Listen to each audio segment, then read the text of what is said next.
Jóvenes, ¿cómo están? Muy buenos días a todos. Vamos a iniciar nuestra clase del día de hoy. Eh, eh, Nos toca ver todavía el tema de redes de secuencia para el caso de las líneas de transmisión y para el tema de transformadores, ¿no? Podríamos ver también el tema de las cargas, sobre todo el tema de motores de inducción, pero van a ver de que normalmente las características que tiene un generador son completamente similares a las que tiene un motor de inducción o un motor sincrónico. Por lo tanto, el análisis, el cálculo son exactamente iguales, ¿ya? La única diferencia en algunos casos radica en la conexión que tiene justamente el estator de estas máquinas, ¿ya? Vale decir si estos están conectados en estrella o si están conectados en delta. Sin embargo, bueno, eso lo vamos a ver en su debida oportunidad.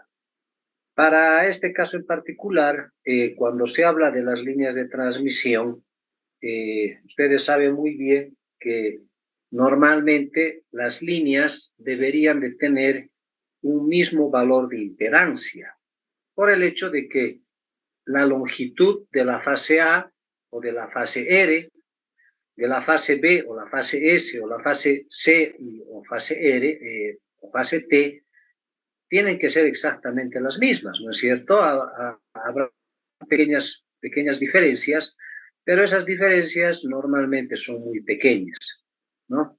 Entonces se supone que cuando uno construye una línea de transmisión, uno diseña y además de eso lo eh, ejecuta este proyecto, normalmente todos los conductores deberían de tener, por ejemplo, los mismos esfuerzos longitudinales, los mismos esfuerzos transversales, ¿no es cierto? Deberían tener la misma flecha, porque justamente en el diseño se hace ese cálculo. Bueno, si asumimos, si asumimos que una línea de transmisión, en este caso, tiene esas características, entonces implícitamente estamos diciendo de que un conductor o una línea de transmisión tiene que tener el mismo valor de impedancia en las tres fases, ¿no? Porque obviamente también los tres conductores son del mismo calibre, ¿no? Viene del mismo fabricante, o así debería de ser. Lo mismo sucede, por ejemplo, con las líneas de transmisión que son doble conductor, triple conductor, o de cuatro subconductores o as de conductores, ¿ya? No sé si por acá tengo, a ver, le voy a mostrar para antes de que sigamos adelante.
¿Lo pueden ver, jóvenes? Estoy compartiendo una fotografía. Sí, ingeniero, se ve. Ok. Fíjense, esta es una estructura reticulada autosoportada, ¿ya? Esta es una estructura de remate. Normalmente este tipo de estructuras se las utiliza un vano antes de llegar al marco de la subestación, ¿ya? O esta es la estructura que me permite vincular la línea con la propia subestación. Entonces, si ustedes se dan cuenta, fíjense, acá tenemos justamente esta puede ser la fase A, esta puede ser la fase B, y esta de acá atrás tendría que ser la fase C, ¿no? Para este caso en particular, lo que se tiene, esto es un sistema, o sea, de una de las fases está compuesta por cuatro subconductores. Deme un segundito, por favor. Ingeniero Torres, buen día.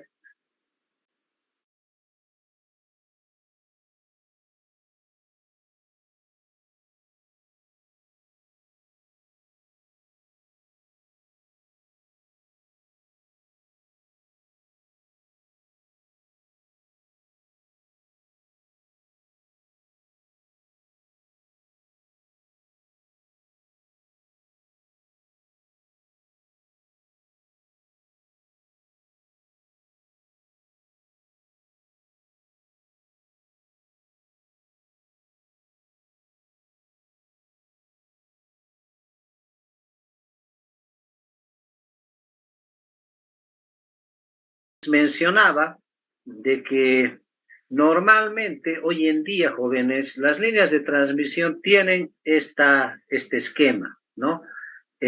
Cada fase está compuesto por varios subconductores, en este caso tenemos 4 subconductores. Este es el conductor 730 MSM, esta es la línea Carrasco-Santibáñez, por ejemplo, esta fotografía, ¿no? Y pueden notar también el sistema de aislamiento, ¿no? De los aisladores.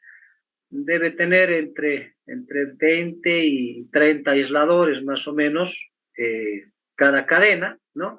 Y obviamente como cada fase genera un esfuerzo, necesita también una cadena de aisladores totalmente independiente, ¿no? Entonces, estos sistemas de sujeción que vemos acá son sistemas que nos permiten, en este caso, conectar la cadena de aisladores con lo que se refiere a las crucetas, ¿no? Estos que ustedes ven acá, estos elementos, ¿no? Como brazos extendidos, para nosotros son las denominadas crucetas. Ahora, como se trata de un mismo conductor, yo no puedo agarrar y colocar por ejemplo, que sea de 500 MSM, este otro que sea de 600, este otro 750 y por ejemplo, de 900 MSM. No se puede hacer eso. Entonces, todos los conductores deben de tener el mismo calibre, ¿no? ¿Eso por qué? Porque justamente que cuando uno tensa estos conductores, porque normalmente para esta línea es una línea de 500 kV, se tensa estos conductores, normalmente la flecha puede alcanzar los 12, los 15, hasta los 16, inclusive hasta los 20 metros, ¿no? Entonces, para que todos estos conductores estén tensados al mismo nivel de tensión, es necesario que cada uno de estos tenga el mismo peso.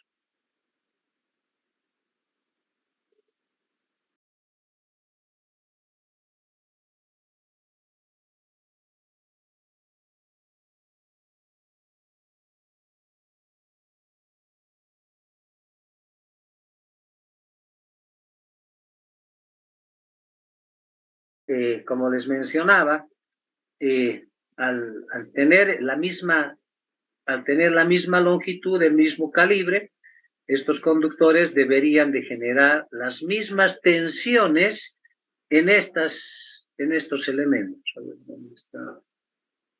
Acá, ¿no? Entonces, en estos elementos se tiene que generar una tensión, que son tensiones normalmente longitudinales, ¿no?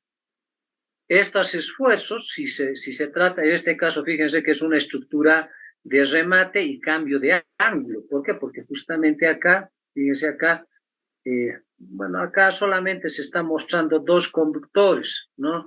Sin embargo, no son dos conductores, todavía no se terminó de realizar la construcción. Bueno, en su momento, cuando se sacó estas fotografías, no se estaba terminando, entonces acá solamente se muestran dos conductores. Sin embargo, deberían de ser los cuatro conductores o en su debido caso, dos conductores que tengan mínimamente el doble de calibre de estos conductores que tenemos acá, ¿no?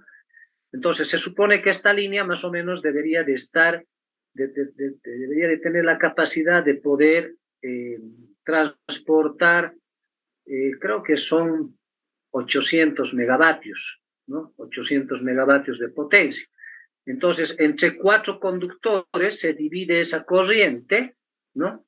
Esa corriente, y en este caso, esa potencia se tendría que dividir, o la corriente que genera esa potencia debería de dividirse entre dos conductores. Bueno, eso ya depende mucho del diseño, ¿ya? No estoy completamente seguro si acaso se tendría que cambiar esta cadena de solamente un solo aislador con dos conductores, por una cadena de cuatro, por un sistema de sujeción de 4 cadenas de aisladores, ¿no? Eso ya seguramente lo han establecido en el diseño. Ok, entonces con esto lo que quiero establecer es de que cada uno de estos conductores, por cada uno de estos conductores, va a circular una corriente. Voy a suponer, por ejemplo, que esa corriente sea 200 amperios, ¿no? A ver, no sé si alguien me lo puede calcular con 800 megavatios y 500 kV, ¿cuánto sería el valor de la corriente, por favor?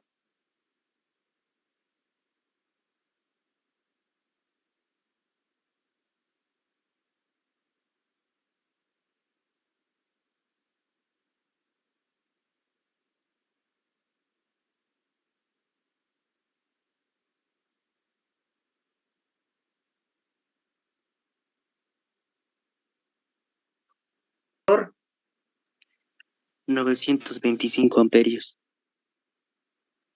Sí, ingeniero. ¿Cómo has hecho el cálculo? A ver. Potencia sobre raíz de 3 por voltaje. Ya, pero acordate, ¿con qué valor de potencia has calculado? 800 megavolt ampere. Ah, con megavolt ampere. Bueno, yo se hablé de 800 megavatios. Entonces, ¿qué es lo que pueden hacer, jóvenes? Lo más sencillo. Normalmente el factor de potencia de una línea de transmisión es de 0.95. Entonces tendrían que dividir 800.000 kilovatios entre raíz de 3 por 500 kV y por 0.95, que eso más o menos les va a dar 972 amperios. Entonces, Sí. esos 972 amperios se tiene que dividir entre 4. ¿Por qué? Porque fíjense que acá yo tengo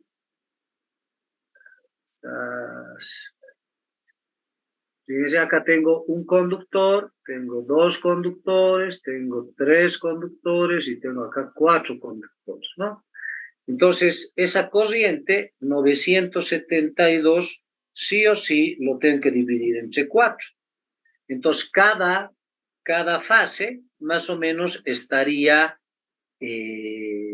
transportando 243. 243 amperios, exactamente, ¿no? Entonces, si es así, pues más o menos es la forma como yo debería de conocer en este caso cuál sería la corriente admisible por la que tiene que circular por cada conductor, ¿no?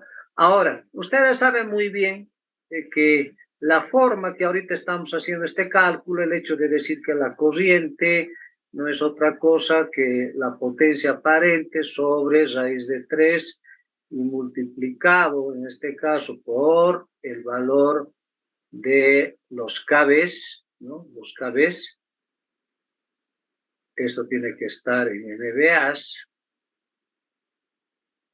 ¿no? Esta forma de cálculo es la forma de cálculo convencional. Sin embargo, para cuando uno hace el diseño de líneas, seguramente los que han visto también con el ingeniero Joan Miranda, han debido ver de que no es, sí, eso es una forma de cálculo, es una forma convencional. Sin embargo, cuando uno hace el diseño de líneas de transmisión, tiene que utilizar el criterio térmico, ¿no? Y el criterio térmico lo calcula, o sea, ese valor de la corriente se lo calcula de acuerdo a la normativa IS 900 u 837. Es una forma de cálculo en la cual se debe de considerar, por ejemplo, la temperatura ambiente, la altura del nivel, a la altura de instalación, la radiación solar, se tiene que considerar también el azimut, se tiene que considerar las coordenadas en el punto donde se va a hacer la instalación de esta línea de transmisión, entre muchos otros parámetros, ¿ya? No sé si ustedes han visto ese tema.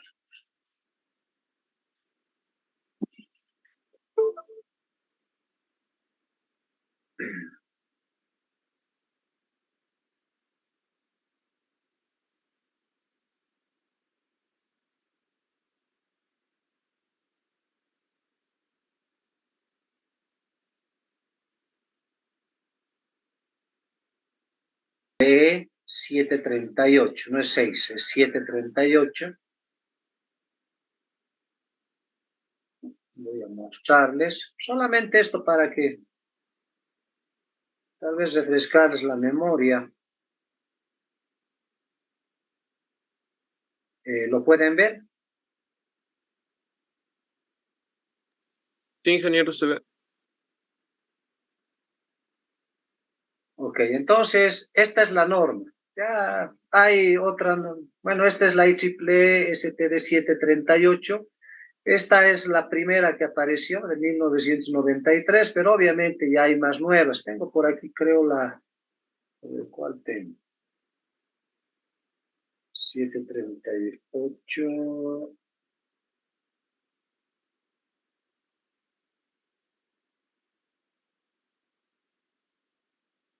Debería de tener una más actualizada. Ah, de la 2012. Tengo también de la 2012. Pero bueno, al final es exactamente lo mismo, ¿ya?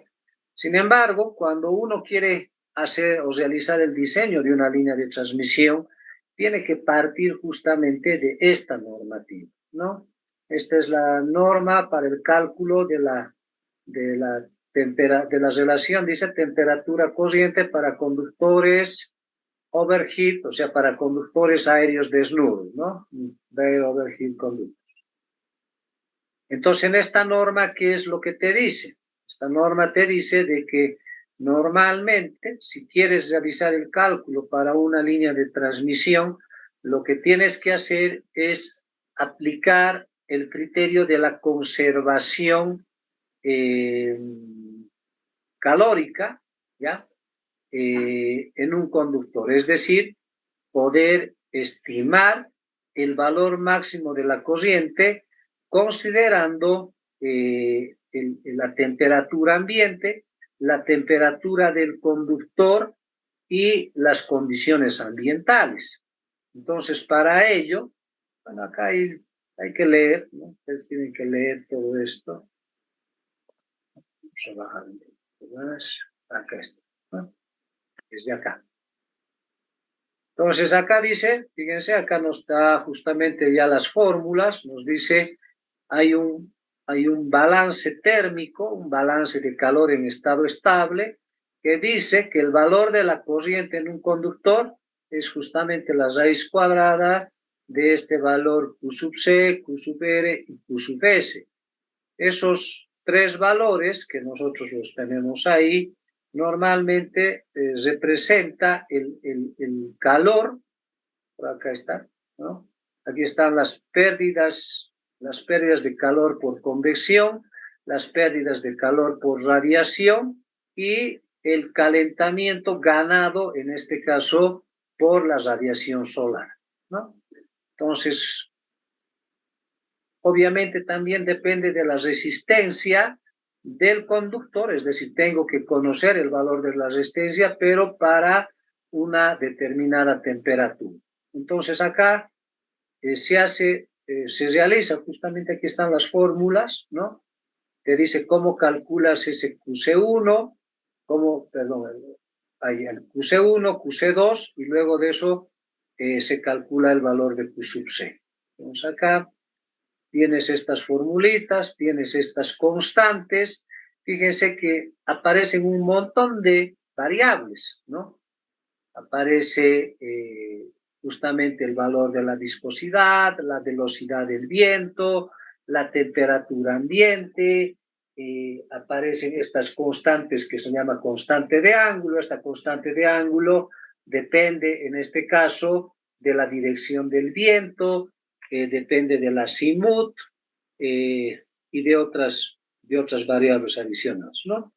El calor por convección natural, también acá, fíjense, se la puede calcular. Cada una de estas variables son variables que uno las puede calcular o en algunos casos asumir en función a lo que representan, ¿no? Acá se puede calcular la temperatura de película, es decir, por temperatura film, donde depende, en este caso, de estas dos temperaturas, ¿no? De la temperatura promedio y la temperatura ambiente, y luego de eso puedo calcular también las pérdidas de calor por radiación. Pero fíjense que a medida que vas avanzando, cada una de estas variables, ¿no? Va dependiendo de otras variables adicionales. Este valor de teta, por ejemplo, depende mucho de la altura del nivel de instalación, depende del azimut, ¿no?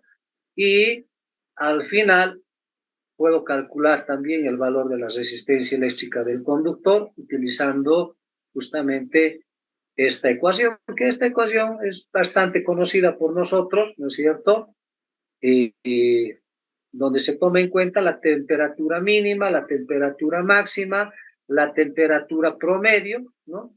Y, bueno, el valor de sus resistencias para esas temperaturas. Acá, justamente para calcular el valor de la viscosidad, se utilizan estas ecuaciones polinomiales.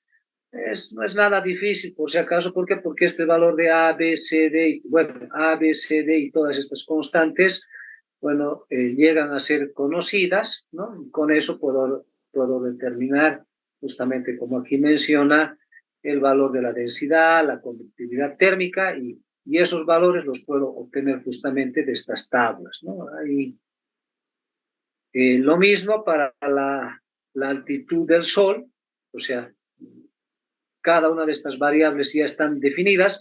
Fíjense que acá se utiliza para una temperatura horaria, ¿no?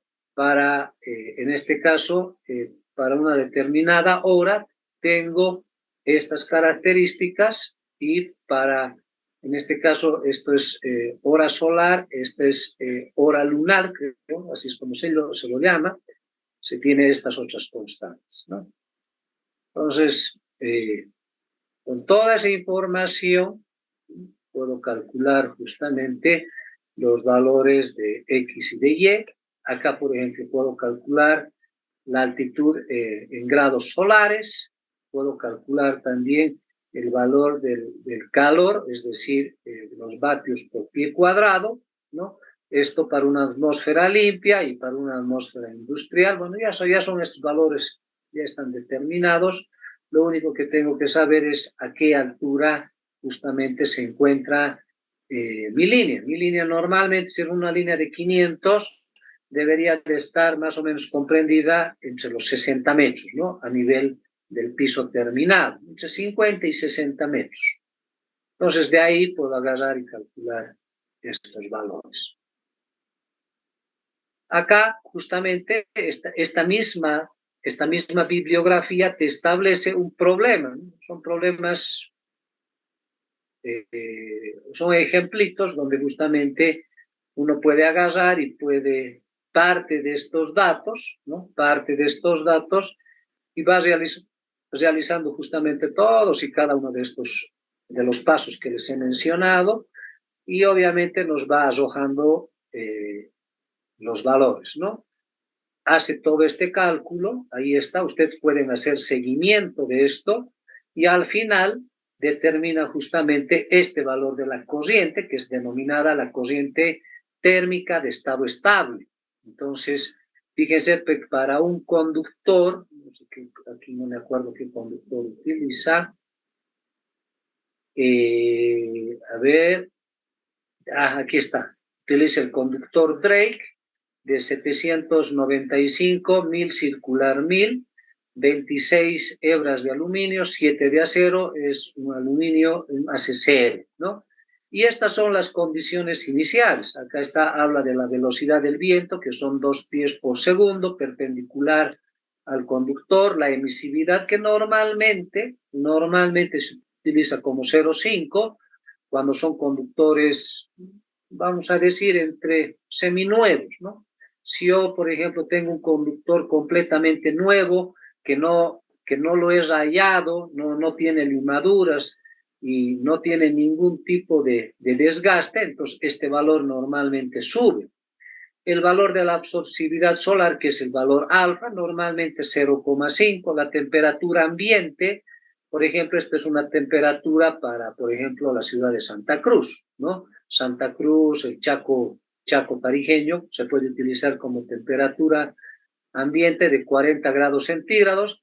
La temperatura del conductor máxima permisible dice que es de 100, aunque la literatura para líneas de transmisión establece, sobre todo para los conductores ACCR o los conductores triple AC o AAAC, normalmente debería de ser de 85 grados centígrados, ¿ya? Pero aquí el problema dice que es de 100. Ahora, ustedes saben que existen varios tipos de conductores. Hay el AAC, hay el ACSR, hay el AAAC, o también existe el ACCC, que son conductores con fibra de carbono, y que obviamente este valor de temperatura va a irse modificando. Para un conductor, por ejemplo, ACCC, normalmente esta temperatura puede alcanzar inclusive los 200 o 220 grados centígrados. Cosa muy distinta a los 85 grados centígrados que normalmente tiene su máxima temperatura los conductores ACCR, ¿no? Acá te da también el diámetro del conductor externo, que esto obviamente por tablas lo puedes conseguir, el valor de su resistencia a 25 y a 75 grados centígrados, tienes estos valores. ¿Cuál es la dirección en este caso de la línea? Dice que es de este a oeste, la latitud es 30 grados norte, dice que es una atmósfera limpia y que además la altura promedio del Sol entre las 10 y las 12, ¿no? Se tiene que calcular este valor, dice, de la altitud promedio entre las 10 y las 12 del mediodía, ¿no es cierto? Entonces, con estos datos, yo puedo empezar a realizar justamente todos y cada uno de estos cálculos y al final justamente establecer de que la corriente térmica es de 992. Yo les voy a pedir a ustedes en este momento, por favor, revisen ustedes en la bibliografía, en el internet, es decir, agarren y revisen qué valor de corriente normalmente debería de transportar el conductor Drake 795. Por favor, en este mismo momento, hagan esa revisión. ¿No? Por ejemplo, pueden buscar, si es ACCR, pues pueden buscar Prismian, pueden buscar Induscabos, pueden buscar, por ejemplo, a ver,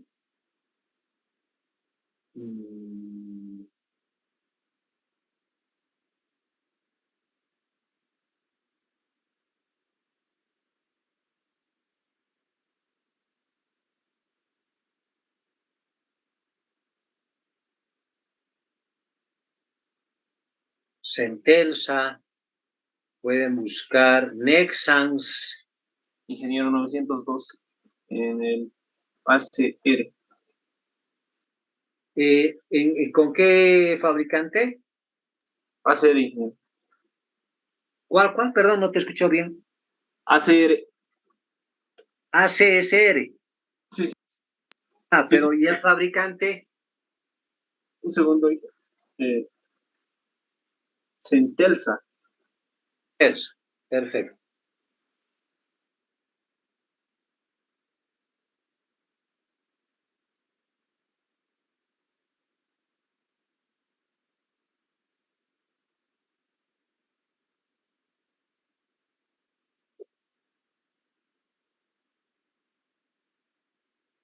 Tengo de ACCR. Bueno, solamente un poquito para su conocimiento, jóvenes, ya los conductores ACSR poco a poco ya están desapareciendo, ¿no? Los conductores ACSR normalmente se los utiliza en lugares donde no existe mucha humedad, ¿no?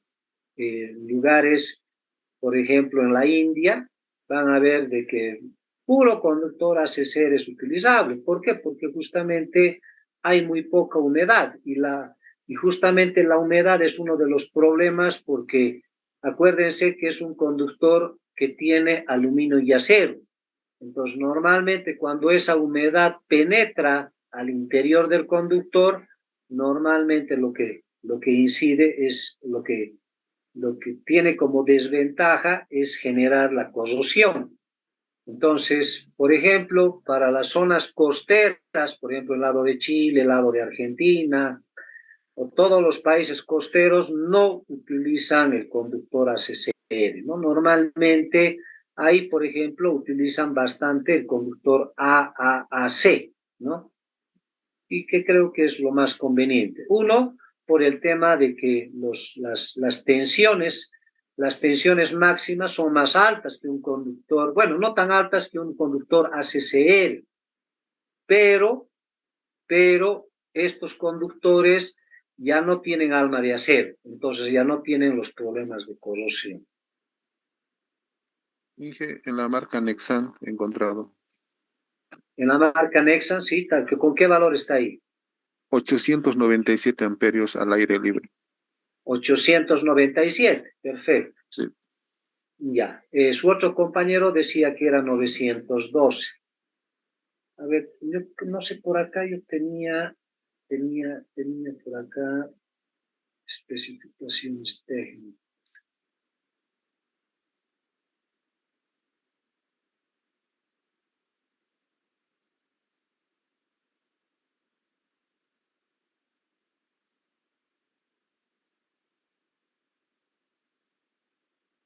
Una tableta que me he generado. Bueno, no la he generado yo, sino directamente la he pasado de una bibliografía, la he vuelto a copiar, pero a mí me ayuda mucho porque esto se lo puede llevar un programita, ¿no? Entonces aquí está justamente, esto es para conductores ACCC,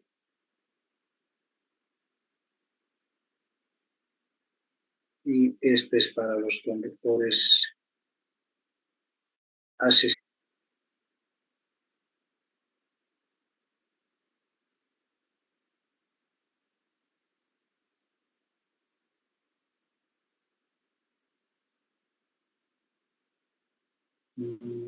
¿Qué se llamaba el conductor? Era el Drake, ¿no? Entonces, fíjense que acá el conductor Drake, o sea, para un conductor ACCR, aquí está, 795 es correcto, 26A7 también es correcto, este lleva 2 capas de aluminio, significa que este lleva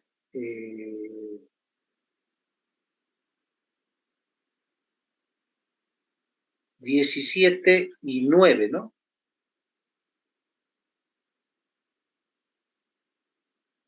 17 y 9, acá está el diámetro exterior, 1,1008, el diámetro exterior está en pulgadas. Aquí está su resistencia a 20 grados centígrados y para una frecuencia de 60 Hz, fíjense, también nos da los ohmios media, ¿no? Nos da el radio medio geométrico, 0.0373, y nos da la reactancia inductiva y la reactancia capacitiva. Esto lo pueden, me acuerdo, creo que esto es del libro de, creo que es Stevenson. ¿Ya?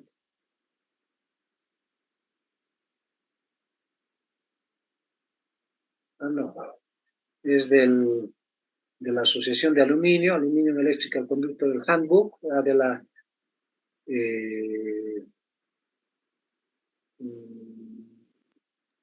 Transmission Lines, no sé, Electrical Transmission Lines, creo que se llama, el libro, y este es el del manual, ¿no? Del segunda edición.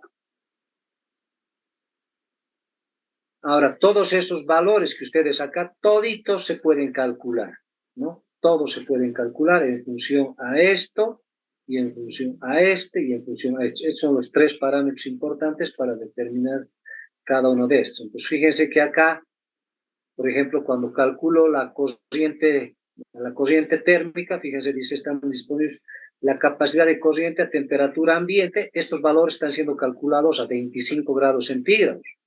La temperatura del conductor, o sea, cuando está circulando corriente por el conductor es 75, lo que les mencionaba que el máximo era 85. La emisión solar es 1 kilovatio por metro cuadrado. Fíjense que el coeficiente de absorción y emisividad es 0,5. La velocidad del viento es 610. Velocidad del viento, 610. Aquí está algo mal.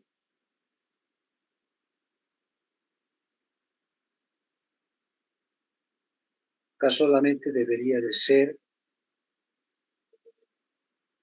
A ver, ahorita voy a revisar esto. A nivel del mar, es decir, a 0 metros sobre el nivel del mar, a una frecuencia de 60 Hz, el punto 2 dice que se calcula para una corriente de cortocircuito con una duración de 1 segundo, una temperatura inicial de 75 grados centígrados, una temperatura final de 340, para un módulo de elasticidad de 6300, un coeficiente de dilatación lineal de este valor.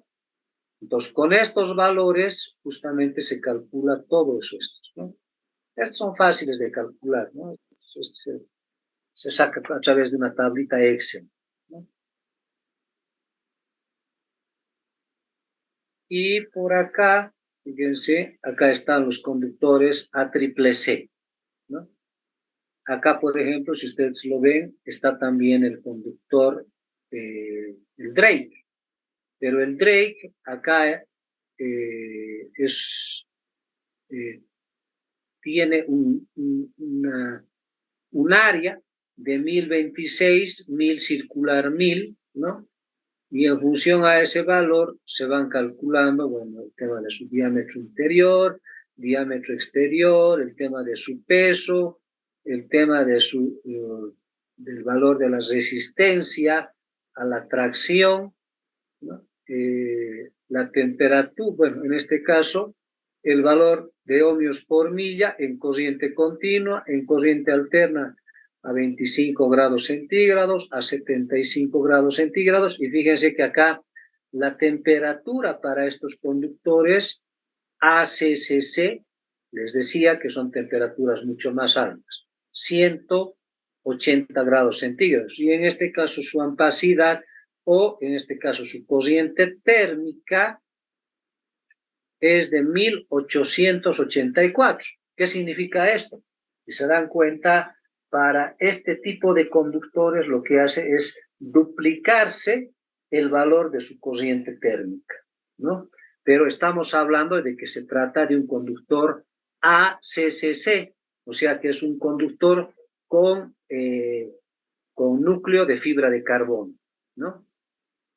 Entonces, estos conductores normalmente se los utilizan por si acaso en Chile, ¿ya? Son para todos los proyectos mineros, por ejemplo, allá o la mayoría utilizan ese tipo de conductor.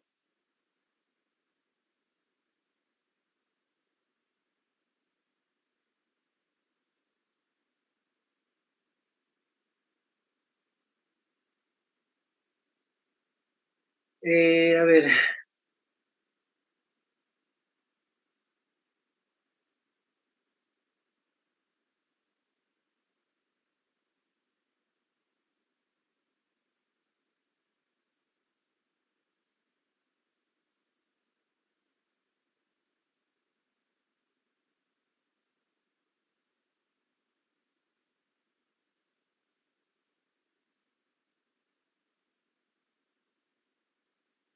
Con esa información, jóvenes, siempre es importante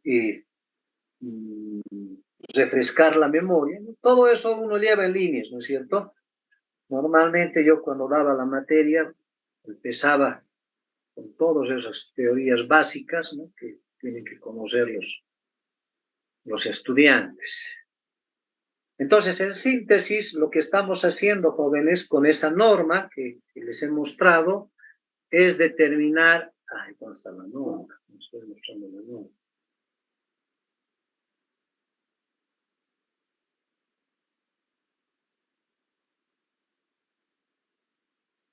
Ok, entonces, con esta norma, han visto que todos estos cálculos al final se traducen en obtener este valor de corriente. Entonces, esas tablas que ustedes ven, o esos valores que sus compañeros han mencionado, los fabricantes lo que hacen es considerar sus variables o datos de entrada. Los datos de entrada han visto que es la emisividad, la absorcividad, el valor de la radiación solar, el valor de la azimut, el valor de la velocidad del viento y todos cada uno de esos valores, que son valores estadísticos que se pueden obtener para cada lugar determinado. Entonces, en este caso, yo he obtenido, bueno, en este caso, este ejemplo obtiene como un valor de corriente térmica de 992. ¿Puede variar en función a los 912 que su compañero ha obtenido? Sí, puede existir esa diferencia. La diferencia en lo obtenido en esa bibliografía con lo obtenido en este valor, ¿cuál creen que sería? ¿Por qué se da esa diferencia? Ingeniero, creo que es por el tipo de material. No. Tal vez los parámetros que hemos usado en este cálculo son diferentes a los que fueron usados por el fabricante. Fabricante. Claro, ahí está la diferencia, jóvenes. En este ejemplo, esta normativa, la normativa IEEE, la 738, ha establecido ciertas condiciones iniciales. ¿no? Estas son las condiciones iniciales. Entonces acá, por ejemplo, en el anterior, lo que yo les mostraba, la temperatura ambiente del aire era, por ejemplo, 25 grados o 20 grados centígrados. Acá es 40. Y ahí hay una diferencia. La temperatura del conductor ahí era 75, 85, aquí es 100. Este valor de 1.18 es el mismo. Este valor de resistencia, 25 grados centígrados, es el mismo. La resistencia corriente continua, también a 75 grados centígrados, es la misma. ¿Qué va a variar? Por ejemplo, acá va a variar, por ejemplo, la dirección, en este caso, este-oeste. Puede ser que en otro caso sea noroeste o noreste, ¿no? Que la latitud sea distinta, que la atmósfera en este caso es una atmósfera limpia, en el otro puede ser una atmósfera industrial. Puede ser que el valor promedio, en este caso del Sol, porque justamente la mayor radiación solar, para este ejemplo, está asumiendo entre las 10 y las 12 del mediodía.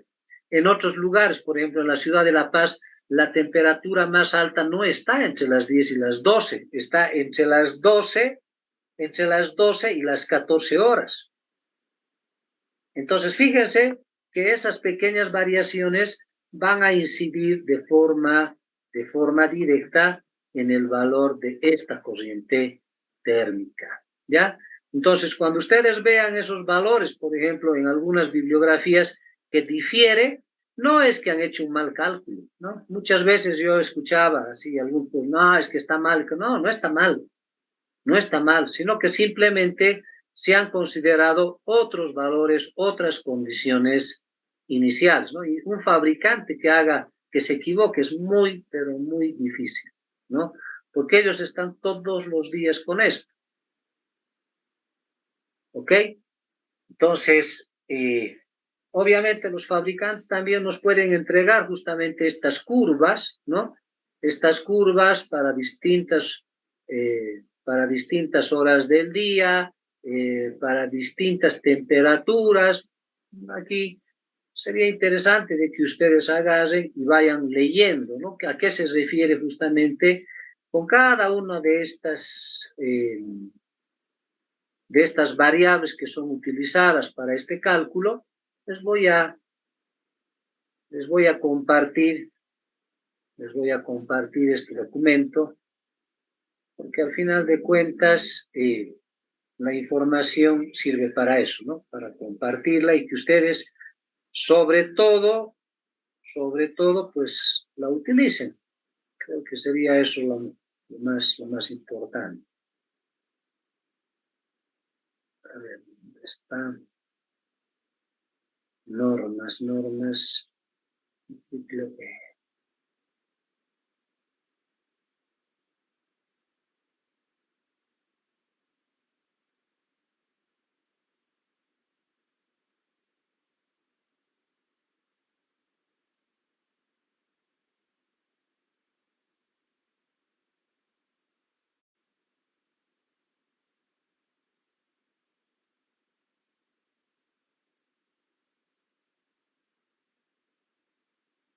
Entonces, si hay un momento en el cual ustedes realizan el diseño de una línea, este es el primer documento que tienen que revisar. Se los he enviado al grupo de WhatsApp para que pueda ser utilizado por cualquiera de ustedes. Bueno, entonces,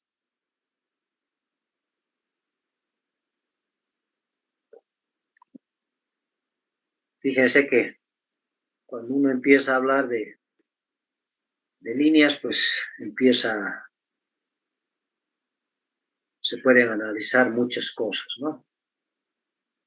Bueno, sin embargo, para nosotros ahora, en función a la fotografía que les he mostrado, entonces esos conductores van a estar expuestos, o sea, van a poder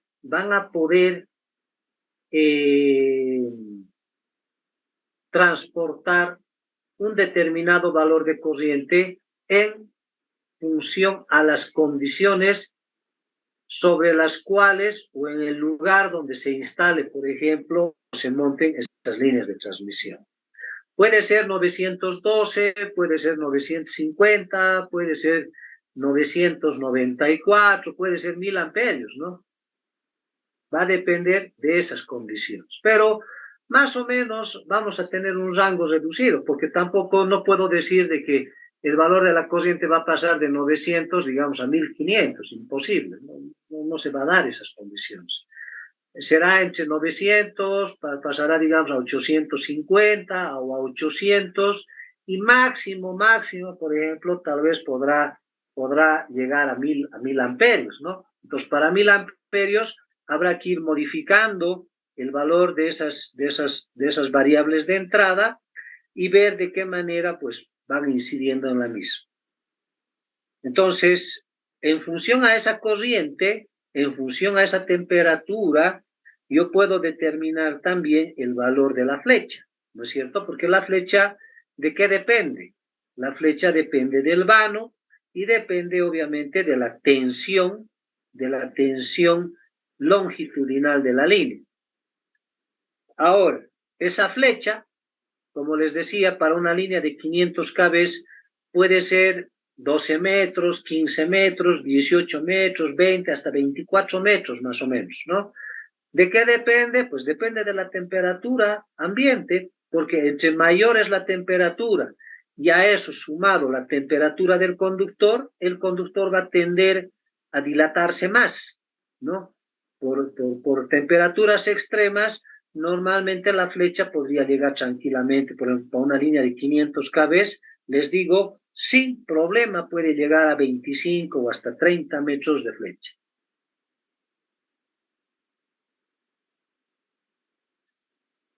Ahora, otro aspecto, fíjese que estamos hablando solamente de condiciones básicas, que estamos hablando de un conductor que tiene un mismo calibre, que tiene la misma cantidad de subconductores, que adicionalmente a eso, por ejemplo, tenga cierta cantidad, por ejemplo, de cadena de aisladores. Al final esos conductores van a tener un valor de impedancia. Ese valor de impedancia, ¿de qué depende? Depende de su resistencia y depende de su reactancia inductiva, como también depende de su reactancia capacitiva.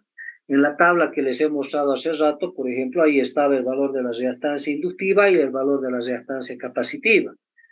Pero esas dos variables normalmente dependen de la configuración geométrica de una línea de transmisión, es decir, depende, uno, del radio medio geométrico, depende del radio de los conductores y, en este caso, del valor del neperiano, ¿no? Acuérdense que hay una formulita para calcular la reactancia inductiva que dice que es igual la reactancia inductiva, no la reactancia inductiva, sino la inductancia, el valor de L, no es otra cosa que 2 por 10 a la menos 4 por el neperiano de la distancia media geométrica sobre el radio medio geométrico, y esto está expresada en ohmios por kilómetro, ¿no es cierto? Esa es la formulita que todos y cada uno de nosotros conoce.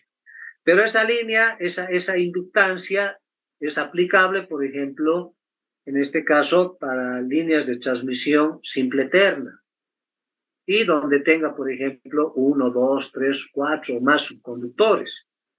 Pero cuando una línea de transmisión ya es una línea doble eterna, ya las cosas cambian, ¿no? Porque ahí ya toda esa teoría que normalmente nos enseñan en líneas de transmisión, pues ya pierde su sentido, ¿no?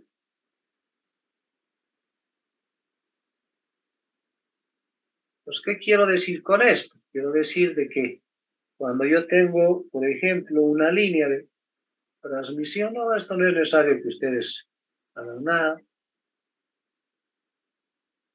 Puedo tener así, puedo tener así, puedo tener así. Entonces acá puedo tener un conductor, acá puedo tener otro conductor, acá puedo tener otro. Para este tipo de configuraciones, esta es una línea simple eterna. ¿Por qué se llama simple terna, jóvenes?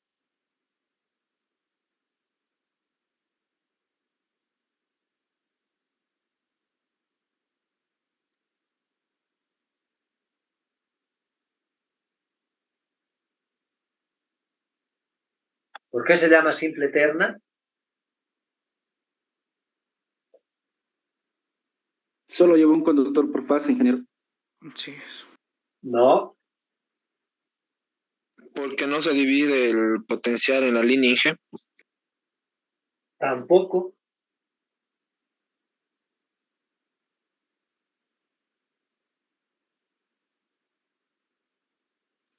Ingeniero, porque solamente es una línea trifásica, ¿no? No consta de doble. O sea, ¿cómo explica? A ver qué son RS y T. Y una línea doble terna. Sería para otro grupo más, ¿no? De la misma configuración.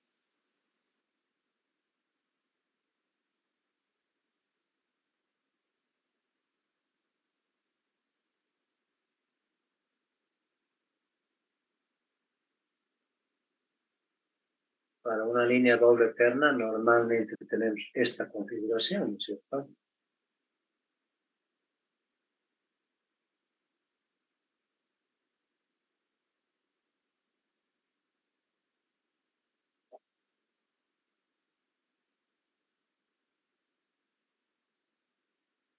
Entonces, si solamente yo me fijo en esto, a esto lo llamo simple terna, porque consta de 3 fases. Por eso se llama simple terna. Terna viene de 3, ¿no? Entonces, esto es simple terna. Este sistema también es simple terna. ¿En qué se diferencian esas dos configuraciones?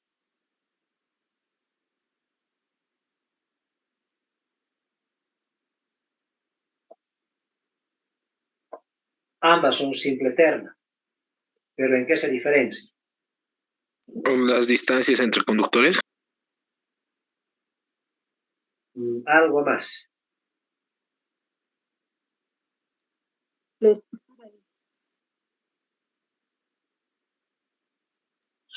La simple terna, ingeniero, es coplanar vertical, nada más, es la diferencia, diseño natural en los sistemas de circuito simple. Y el segundo caso,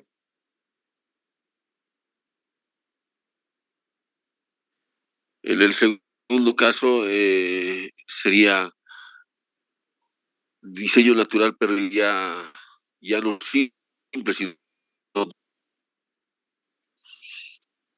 en el caso, por ejemplo, de Masocruz es doble terna, digamos, lo que sale de Masocruz. ya, no, abóquense más que todo a la gráfica, ¿no?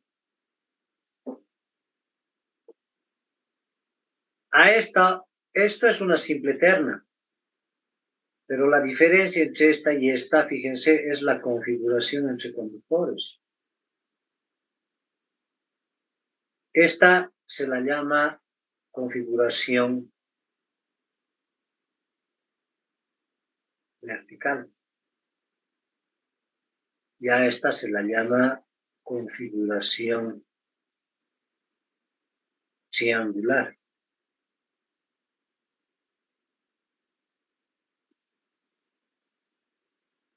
Ahora, en este caso, fíjense, al tener esta otra terna,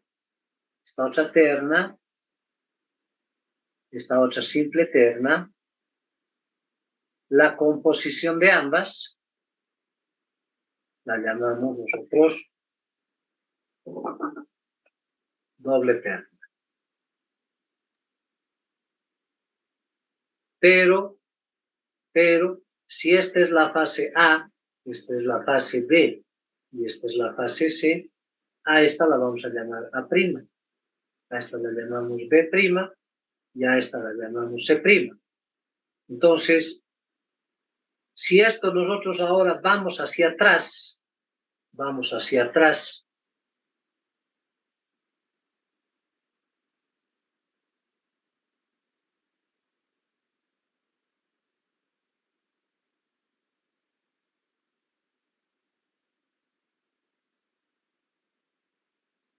si esto vamos hacia atrás, esta fase, con esta fase, es exactamente la misma.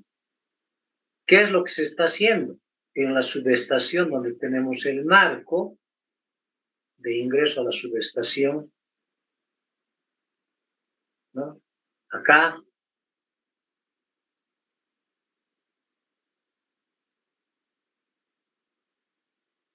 si es esta la fase A', entonces de acá se están dividiendo dos fases, es decir, esta es A y esta es A'.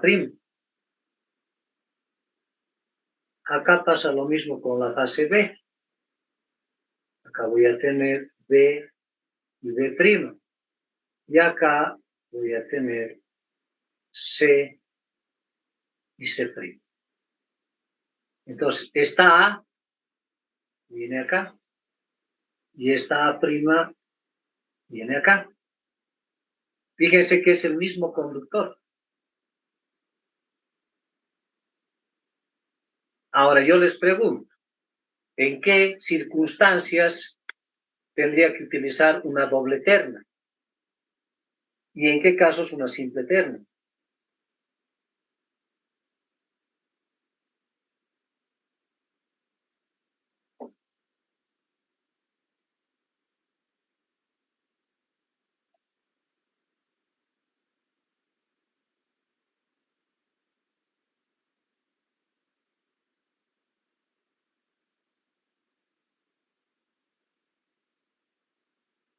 ¿Cuándo utilizarían ustedes una línea simple eterna, jóvenes?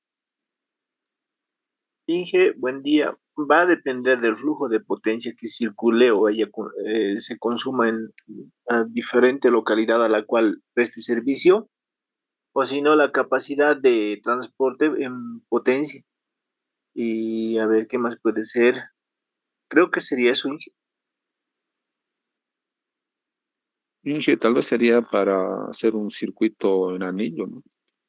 Porque si no, si fuera por la capacidad conductiva simplemente, sería por por una simple terna. No habría necesidad de separarlos. No sé, tal vez esté equivocado, Inge.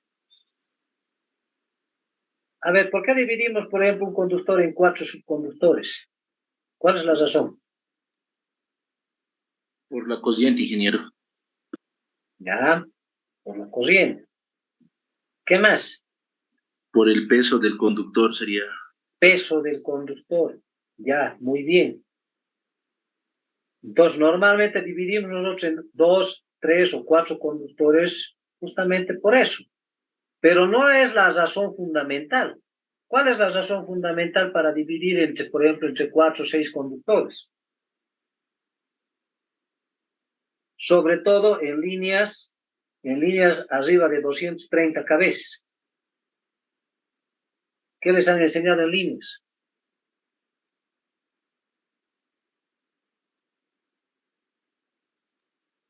Evitar el calentamiento de los conductores, Inge. No, La confiabilidad, ingeniero. no, El efecto capacitivo. no. Básicamente, ingeniero, es lo económico. No.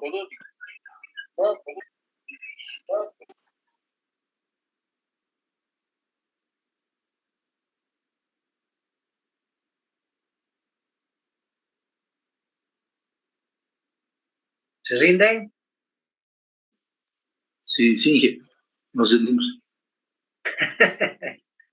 Se rinden muy fácil. Bueno, normalmente, jóvenes, para líneas de transmisión que tiene 2, 3 o 4 conductores, no es lo económico, no es el peso, no juega un papel tan importante como lo que es el efecto corona o el gradiente de inicio de corona.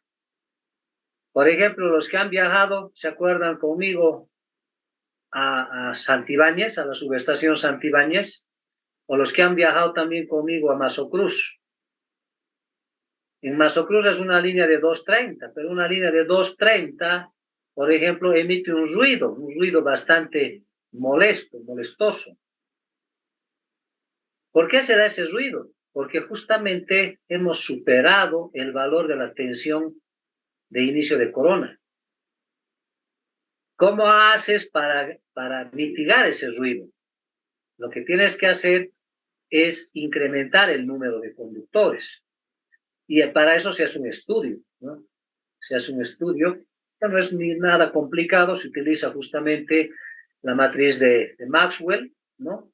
Y con eso se hace ese cálculo.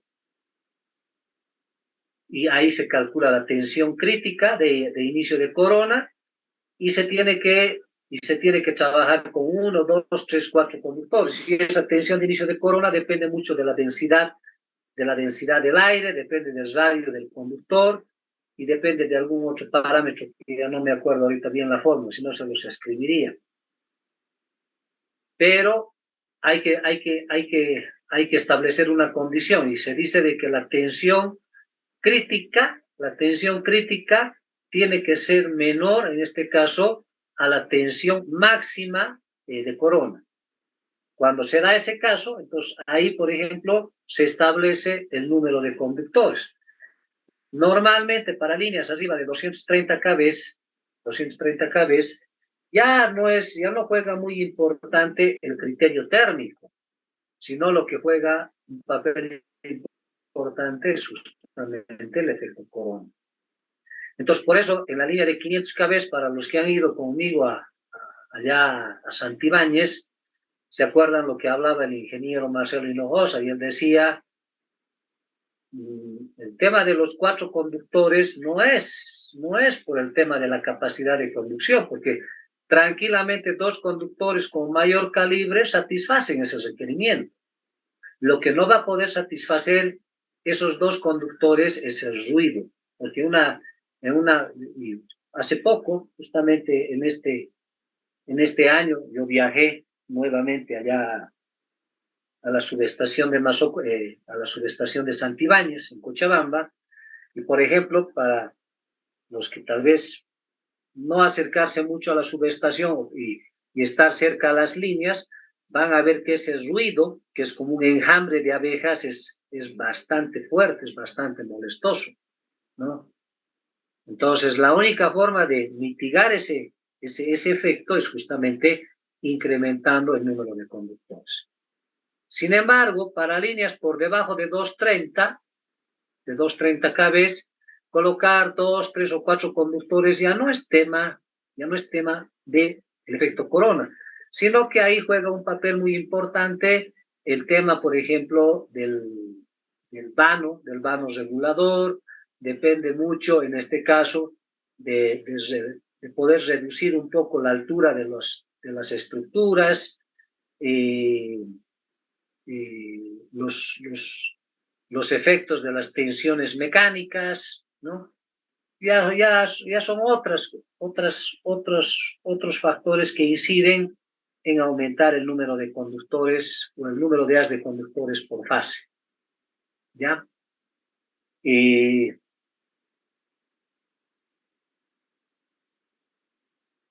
Esas son, digamos, algunas de las consideraciones básicas que tenemos que tener siempre presente. Bueno, fíjense, hemos empezado y ni siquiera hemos avanzado. Sin embargo, ¿para qué se ha hecho toda esta explicación?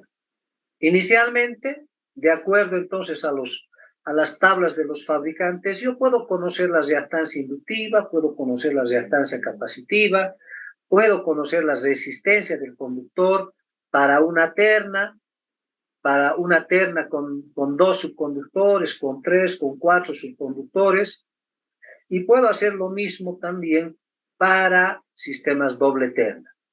Normalmente los sistemas doble terna, jóvenes, tienen una función especial, y esa función especial es justamente, alguno de sus compañeros habló de la confiabilidad de las líneas de transmisión. La confiabilidad se basa normalmente en la condición n-1, es decir, ¿qué pasa si yo tengo, por ejemplo, una línea? ¿Qué pasa si yo tengo, por ejemplo, una línea una línea larga, por ejemplo, una línea, los voy a representar como en redes de media tensión, ¿ya? Para que no hagamos mucho gráfico.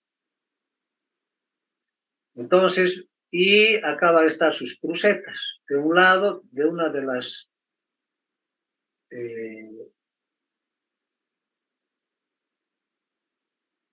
de una terna y de la otra terna.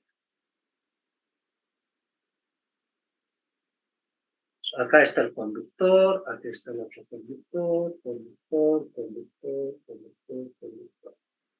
Y aquí está de la otra terna. Gráficamente, jóvenes, ¿qué nos dice esto? ¿Por qué tendría que construir una línea doble terna?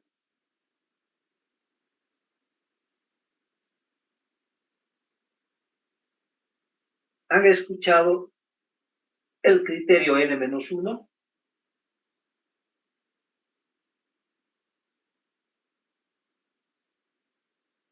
No, Inge. Aquí está la subestación. Acá están las basas. Ya ustedes saben qué son las basas, ya les he mostrado con gráficas, todo, fotografías. Y esta es la fase A. La fase A, este conductor se divide en este y se divide. ¿Por qué creen que se hace eso?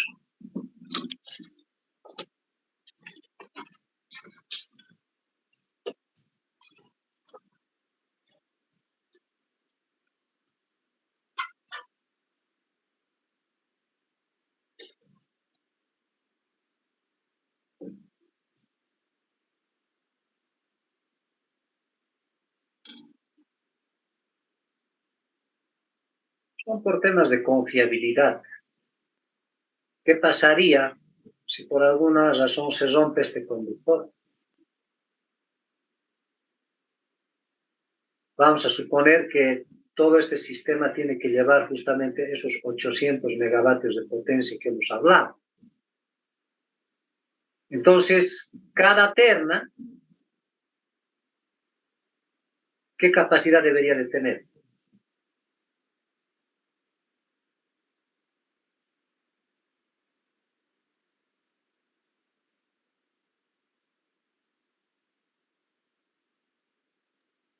Tendría que ser de 800, ingeniero, porque si estamos hablando de confiabilidad. Dame la razón, ¿por qué 800? En caso de que uno se rompa, el otro conductor tendría que soportar toda la carga, ¿no? Perfecto. A eso se llama justamente el criterio N-1. ¿Qué dice el criterio N-1? O sea, este sistema en condiciones normales, ambas ternas tienen que entregar los 800 megavatios. Hemos calculado que la corriente era de 912 amperios. Entonces, esta primera terna tiene que tener esa capacidad. Y esta segunda terna tiene que tener también la capacidad de 912 amperios.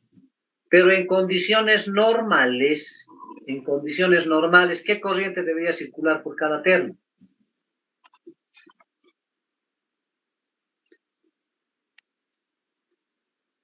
$460, 450 y tantos, el 50%. 62. En condiciones normales, la corriente debería de ser igual a 912 dividido entre 2. ¿No? ¿Por qué? Porque de acá, fíjense, si esta es la fase A, ¿se acuerdan lo que les he explicado? Esta era A y esta era A'. Entonces, esto significa que es 456 amperios. Entonces, en condiciones normales, tiene que circular 456 amperios por cada terna, en cada fase. Pero si esta línea por alguna razón se rompe, se quiebra, existe una falla de aislación y toda esta línea sale fuera de servicio, entonces la corriente de la barra A tiene que circular por este sentido. Pero yo no puedo reducirle la potencia. La potencia tiene que seguir siendo la misma, 800 megawatts, porque yo no le puedo decir a mi cliente, sabes que he tenido la rotura de un conductor y por lo tanto te voy a tener que entregar solamente el 50% de la potencia que tú requieres. ¿No? Él agarra y me demanda. Entonces, ambas ternas tienen que tener la capacidad de 800 megavatios con una capacidad de corriente de 912 amperios. Esta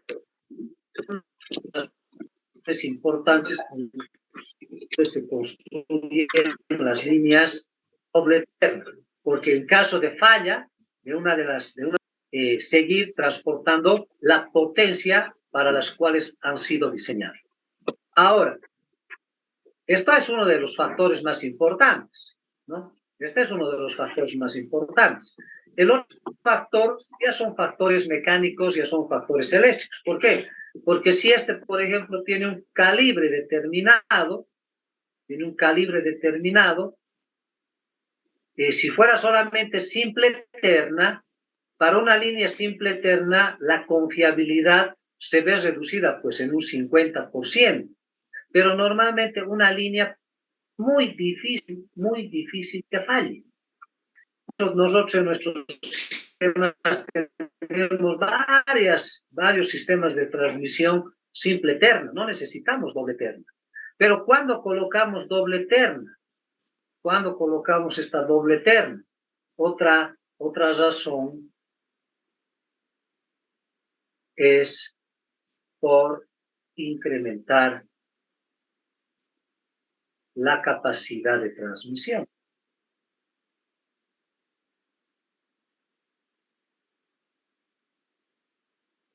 Esa es justamente otra de las razones. Entonces, si yo, por ejemplo, con una línea simple terna, si yo solamente puedo llevar 800 megavatios, voy a tener que desenergizar esa red eléctrica o esa línea de transmisión y cambiarle los conductores para seguramente, digamos, duplicar la potencia, digamos, 1600 megavatios. Entonces, ¿qué tendré que hacer? Tendré que agarrar, tendré que cambiar todos los conductores, tendré que aumentar el número de aisladores en cada cadena de aisladores, y en algún caso tendré que aumentar el tamaño de mis torres, ¿no es cierto? Entonces, para línea simple terna, eso es muy complicado. En el caso de una línea doble terna, las cosas son más sencillas.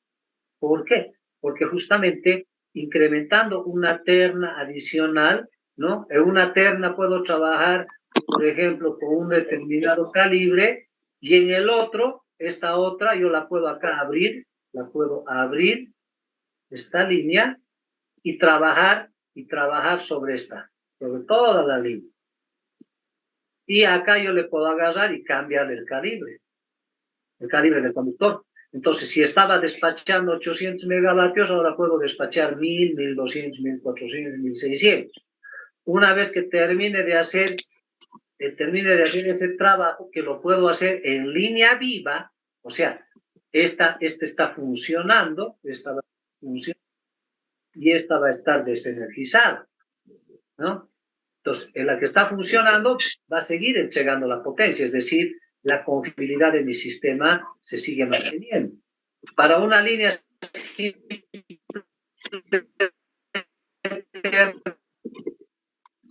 no voy a poder hacer esos cambios en buen tiempo, eso es pérdida de plata, eso es pérdida de producción. Mientras tanto, en una línea de doble terna, en una la desenergizo y la otra voy a seguirla manteniendo energizada. Entonces, una vez que termine de hacer los trabajos en esta primera terna, termino de hacer y luego de eso voy a abrir ya también esta otra. Abro esta y toda la potencia la voy a hacer circular por esta otra línea, ¿no? Entonces, por temas de mantenimiento, por temas de operabilidad, también me sirve justamente esta configuración.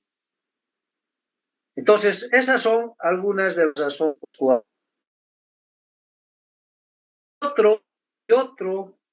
Y otra condición importante de todo esto es por el tema de espacio. ¿Por qué digo el tema de espacio? Porque si tengo, por ejemplo, una línea simple eterna, acá, por ejemplo, tengo esta línea simple eterna. Esta línea simple eterna necesita un derecho de servidumbre. Por ejemplo, es 40 metros.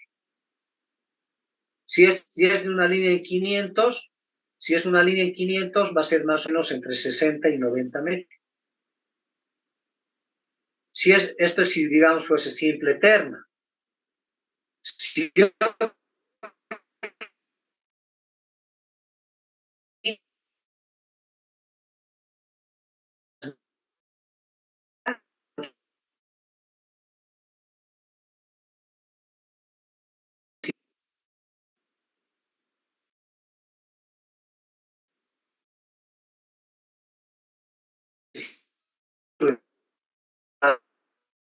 son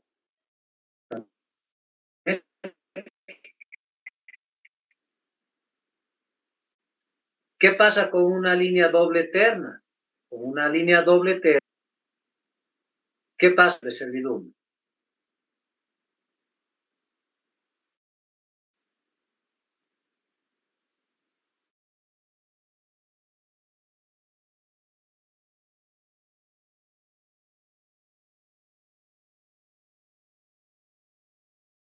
Se mantiene, se reduce, ¿qué dicen ustedes?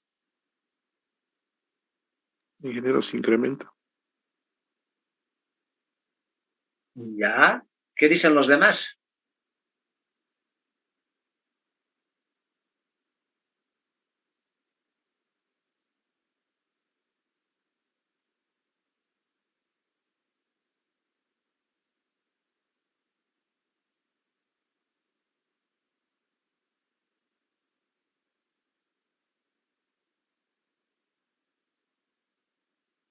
Fíjense que si acá yo tengo mi línea simple eterna y aumento esta otra,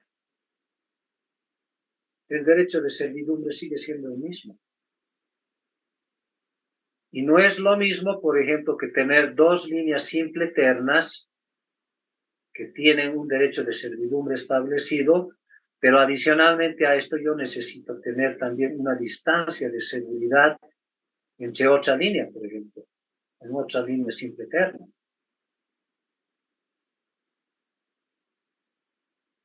Entonces, fíjese la gran diferencia. Acá necesito un derecho de servidumbre, acá necesito otro derecho de servidumbre, pero acá solamente necesito uno.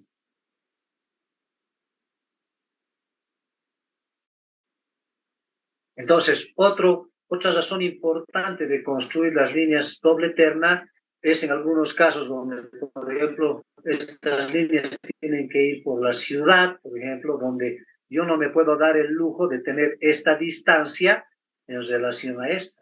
Acá, por ejemplo, yo tengo, como les decía, entre 60 y 90 metros. Acá tengo, por ejemplo, qué sé yo, tengo 50. Acá tengo 50 y aquí esta otra distancia puede ser 100 metros. Fíjese, acá ya duplico el derecho de servidumbre.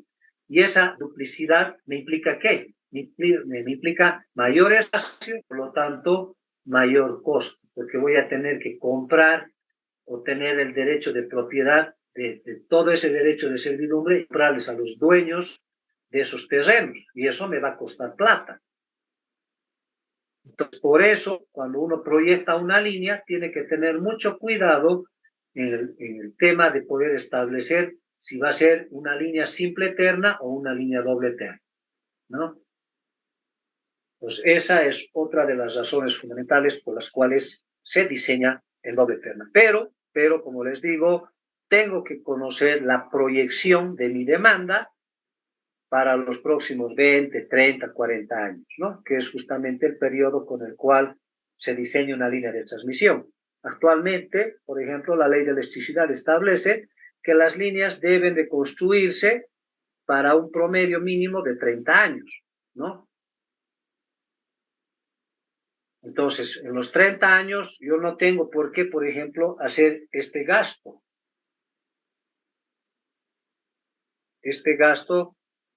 de una línea de transmisión adicional, porque sé que me va a costar mucha plata eso.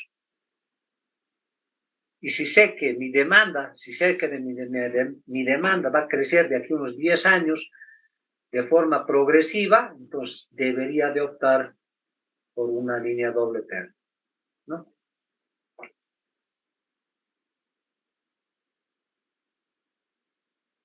Bueno, jóvenes, voy a pedirles un favor. Tengo que estar 11 de la mañana junto a nuestros pares acreditadores. Esta mañana también por eso llegué un poquito tarde, porque fui a recogerla a la doctora Virginia Laura Ballarín del aeropuerto. Ella llegó a las 6 de la mañana. Bueno, tenía que llegar su vuelo a las 6:40, 6:30, 6:40. Bueno, se retrasó un poco. Y el día de hoy tenemos una reunión previa a las 11 de la mañana, ¿ya? Ellos están alojados justamente en el Hotel Presidente y tenemos que reunirnos con ellos, ¿ya? Este proceso de acreditación empieza por si acaso el día de mañana, sobre todo para los eléctricos. Estamos parte de las comisiones, de las cuatro comisiones dentro de la carrera, entonces tengo que estar presente. Hasta acá, por favor, adelante, o si no, caso contrario, continuamos la próxima clase. Ingeniero, ¿no? Dime, Ronald. Mañana, disculpe, ¿sabes si estarán los pares acreditadores en Cota Cota? El jueves. Solo el jueves. Sí, el jueves van a trabajar juntamente conmigo a partir de las 8:50 hasta las 12:30, ¿ya? Entonces, nosotros vamos a estar trabajando ahí y en la tarde la reunión es en el posgrado, en las oficinas del posgrado, la dirección de carrera, visita a nuestras autoridades. Seguramente ya les han debido enviar a cada uno de ustedes también el cronograma. Es importante que también lo lean. Por favor, todos los estudiantes de eléctrica, no se olviden, jóvenes, les pueden pillar, ¿no? Ya, y lo que ha pasado hace 3 o 4 años atrás, cuál es la misión de la carrera, cuál es la visión de la carrera, cuál es la misión del instituto, cuál es la visión del instituto, cuáles son los nombres, por ejemplo, de nuestras autoridades, nuestra máxima autoridad ejecutiva, de nuestro decano, vicedecano, de nuestro director, ¿no? Cómo están conformadas, qué direcciones conoces, dirección administrativa financiera, áreas desconcentradas, cómo funcionan las bibliotecas, ¿no? Hay o existen bibliotecas virtuales, existen físicas, ¿de qué tipo? ¿Qué es el SENACU? ¿No? ¿Qué es el ARCUSUR? Tienen que ir leyendo, ¿no? Las observaciones que nos han hecho en 2018. Toda esa información, jóvenes, el ingeniero Rodney Miranda la ha ido compartiendo con los distintos estudiantes. Entonces les pediría, por favor, lean, porque si ellos agarran y les pillan ustedes así, tenlo por seguro que eso son valiosos puntos que vamos a perder. ¿Ya? Voy a facilitarnos el cronograma de actividad. Ya, les voy a enviar, por favor, de unos minutitos más, tengo que alistarme en este momento, voy a enviarles a mis grupos de trabajo. Ingeniero, buen día.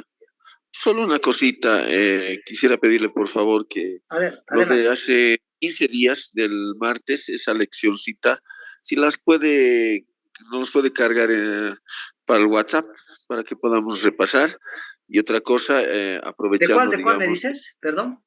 De hace 15 días del martes, era unas matrices que estábamos... ya. Sí. Por favor, el modelamiento del generador. ¿Se olvidó cargar? Sí, eso se olvidó cargar.